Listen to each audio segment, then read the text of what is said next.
It's April once again, and here on LGR that means Edutainment Month, where we'll be taking a look at an edutainment game each weekend.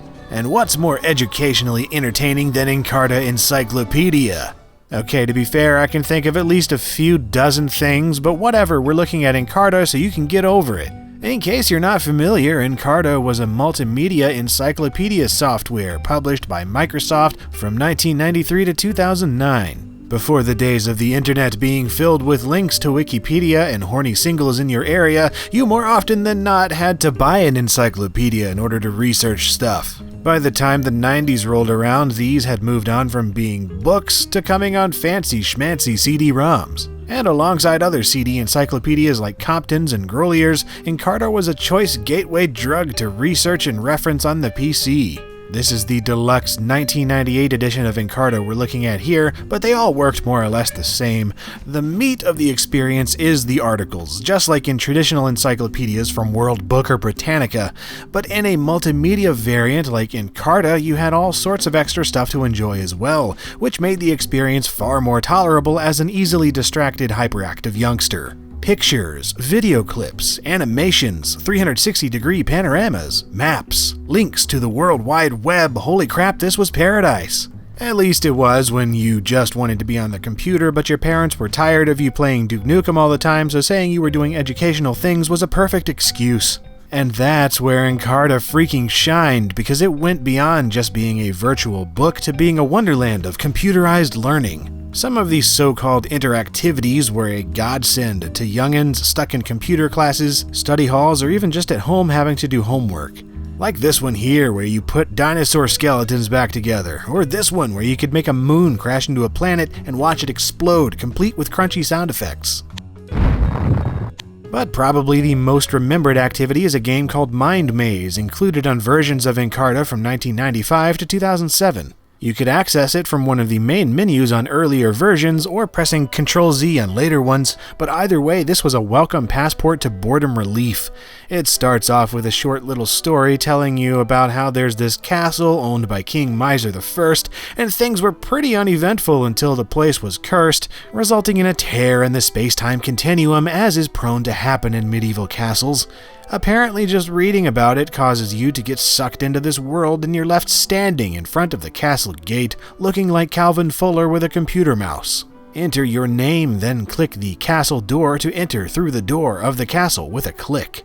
You can then choose from 9 trivia subjects, with a 10th one combining all of them together, and 4 difficulty levels. Click again to enter the starting hallway, and finally click a door to enter the first room. The goal of the game is to make it out of the castle by wandering through a maze of rooms and answering a piece of trivia in each of them.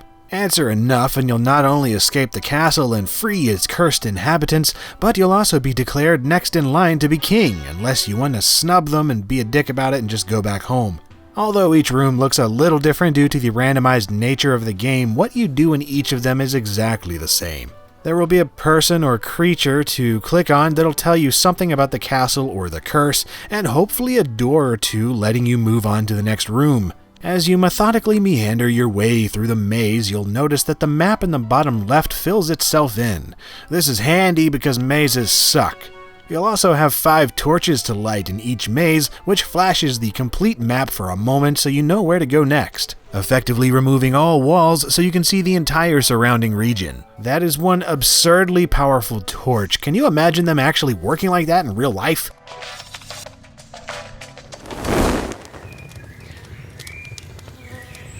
Make it through the maze and you'll find a spiral staircase leading to the next maze, which is filled with more or less the same people, rooms, and questions, except in a randomized order and layout.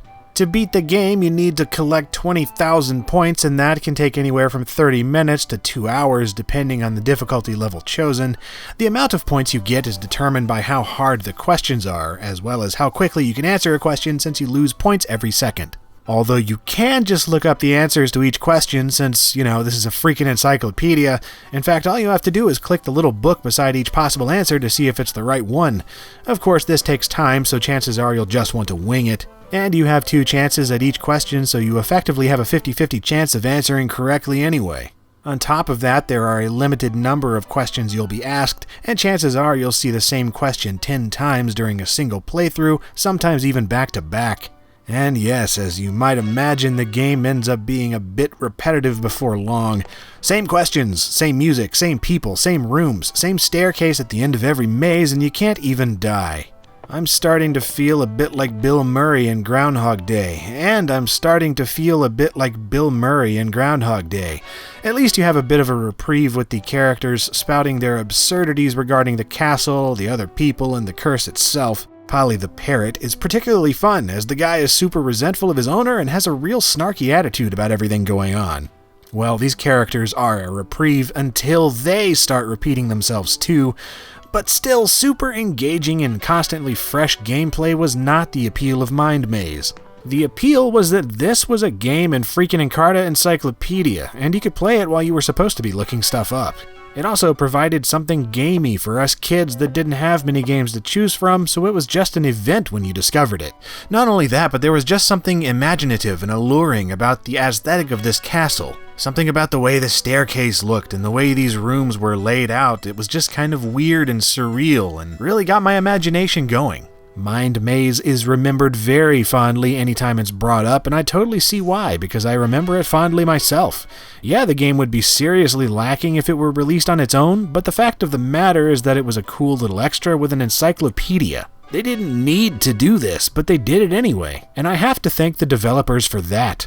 So I salute you, Microsoft devs in the mid-90s. You made a lot of childhoods less boring and made learning random trivia more fun, if even for a short amount of time. And that right there is what edutainment is all about, if you ask me.